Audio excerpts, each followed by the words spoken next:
Alors, sur une capote de CLK W208, voilà, donc le problème c'était qu'en fait la capote ne tenait plus dans cette position. En fait, la capote tient dans cette position entrouverte, là, sur les 5-10 premiers centimètres, par deux câbles. Donc ils sont en fait de chaque côté. Il y en a un ici, donc qui longe dessous, et qui va à l'arrière, on le voit ressortir là. Et un deuxième de l'autre côté, donc ici, qui passe dessous et qui ressort ici. Ces deux câbles viennent se reprendre sur le 1, 2, sur le troisième arceau, par une petite pièce qui vient maintenir ce câble à l'intérieur de l'arceau. Et donc dans mon cas, ce câble là de ce côté-ci était cassé. Donc il s'était cassé au niveau de la tête là, qui s'était désolidarisé du câble, ce qui a fait que la capote tenait mal. Donc il a fallu que j'entrouvre la capote, que je dégarnisse à ce niveau là, et que je vienne remplacer cette pièce qui coûte dans les 70 €. Voilà, donc c'est cette pièce métallique avec la vis là, qu'il suffit de démonter, avec le câble qui va jusqu'à l'arceau. Voilà, donc là je suis en train de remonter le câble. Alors ça c'est la pièce qui est montée dans l'arceau. Donc on vient d'abord passer le câble dans le dernier arceau ici, au travers du dernier arceau. On voit la tête là qui est de l'autre côté. Ensuite il va falloir que je partage, que j'entrouvre cette pièce. Elle est composée de deux demi-morceaux, que j'emprisonne la tête à l'intérieur et que je rentre ça à l'intérieur de l'arceau. Voilà la pièce divisée en deux. Et du coup, je vais mettre ça de part et d'autre de la tête du câble et réintroduire la tête de câble dans la... Voilà, donc là, la pièce a été remise ici, autour, les deux demi-pièces ont été remises juste avant la tête, et je vais maintenant repousser cette pièce dans ce sens-là, dans l'arceau, de manière à ce que le câble soit solidaire et puisse faire son effet jusqu'ici. Voilà donc le câble repoussé à l'intérieur de l'arceau. Je vais maintenant remettre la garniture intérieure, là, cette toile. Je vais finir de la refixer, de la reclipser sur l'arceau.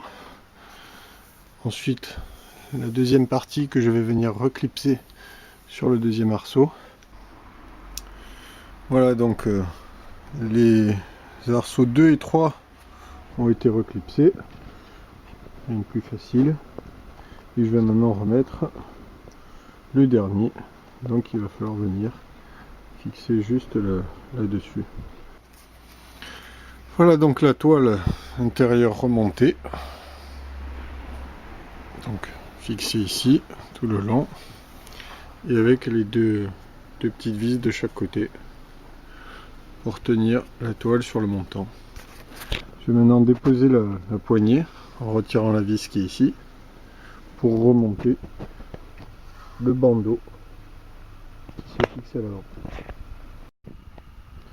Alors le bandeau, il est simplement fixé par 4 clips, donc sur lesquels il faut juste tirer en fait pour les retirer. 2, 3 et 4. Donc ça c'est simplement clipsé, et 4 vis. Donc 1, 2, 3 et 4. Donc une fois qu'on a reclipsé ça, mis les 4 vis, il ne reste plus qu'à remettre la poignée que je viens de démonter là. Voilà. Et ensuite c'est terminé. Donc les 4 vis 3 et 4 remontées au niveau du bandeau. Reste la poignée à remonter. Et deux petites vis là qu'on voit qui permettent de fixer le joint. Donc pour démonter le panneau, il il faut d'abord démonter la poignée, démonter les deux petites vis, écarter un petit peu les joints, démonter ces 4 vis là, et ensuite tirer le panneau. Et voilà donc le bandeau avant entièrement remonté et la poignée également. Donc là, il ne reste plus qu'à actionner le mécanisme pour fermer la capote. Et voilà donc le câble remonté et la capote de nouveau fonctionnelle.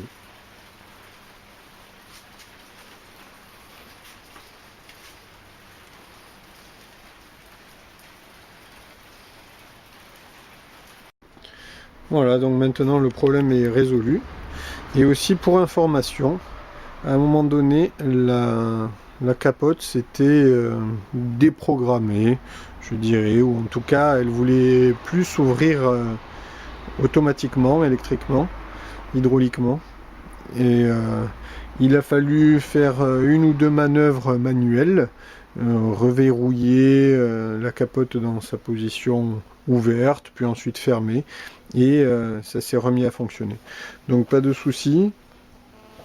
Si le bouton de la capote se met à clignoter, indiquant qu'elle est en défaut, il faut agir un peu sur les contacteurs et ensuite ça se remet à fonctionner. Il n'y a pas de souci particulier, il ne faut pas retourner chez Mercedes, remettre d'ordinateur ou autre.